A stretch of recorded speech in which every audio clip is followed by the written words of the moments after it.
But I traveled so much, searching for the fairy or witch or whatever she was, that I soon got corns on my toes. Now a corn on one toe is not so bad, but when you have 100 toes, as I have, and get corns on most of them, it is far from pleasant.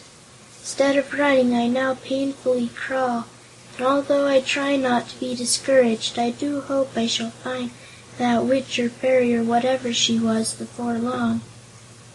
"I hope so, too," said the Scarecrow.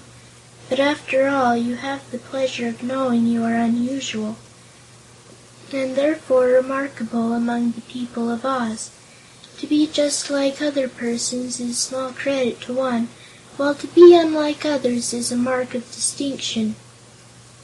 "That sounds very pretty," returned Tommy Kwikstep, "but if you had to put on 10 pair of trousers every morning and tie up 20 shoes, you would prefer not to be so distinguished." "Was the witch or the fairy, or whatever she was, an old person, with wrinkled skin and half her teeth gone?" inquired the Tin Owl.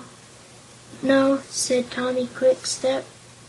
"Then it wasn't old Mombi," remarked the transformed Emperor. "I'm not interested in who it was, so much as I am in who it was," said the 20-legged man. "And whomever she was, she had managed to keep out of my way." "If you found her, do you suppose she'd change you back into a 2-legged boy?" asked Woot. "Perhaps so, if I could run another errand for her and so earn another wish." "Would you really like to be as you were before?" asked Polychrome the Canary, perching upon the Green Monkey's shoulder to observe Tommy Kwikstep more attentively. "I would, indeed," was the earnest reply. "Then I will see what I can do for you," promised the Rainbow's Daughter, and flying to the ground she took a small twig in her bill and with it made several mystic figures on each side of Tommy Kwikstep. "Are you a witch or fairy or something of the sort?" he asked as he watched her wonderingly. The Canary made no answer, for she was busy, but the Scarecrow Bear replied, "Yes, she's something of the sort, and a bird of a magician." The 20-legged boy's transformation happened so queerly that they were all surprised at its method. First, Tommy Kwikstep's last 2 legs disappeared, then the next 2, and the next, and as each pair of legs vanished, his body shortened.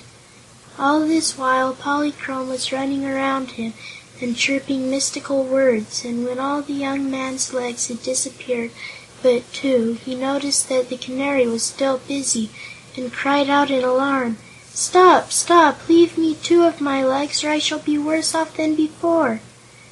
"I know," said the Canary. "I'm only removing with my magic the corns from your last 10 toes."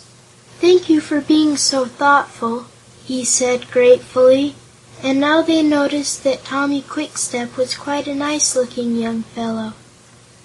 "What will you do now?" asked Woot the Monkey.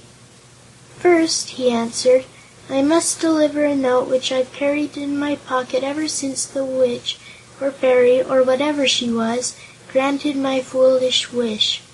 And I am resolved never to speak again without taking time to think carefully on what I am going to say, for I realize that speech without thought is dangerous, and after I've delivered the note, I shall run errands again for anyone who needs my services."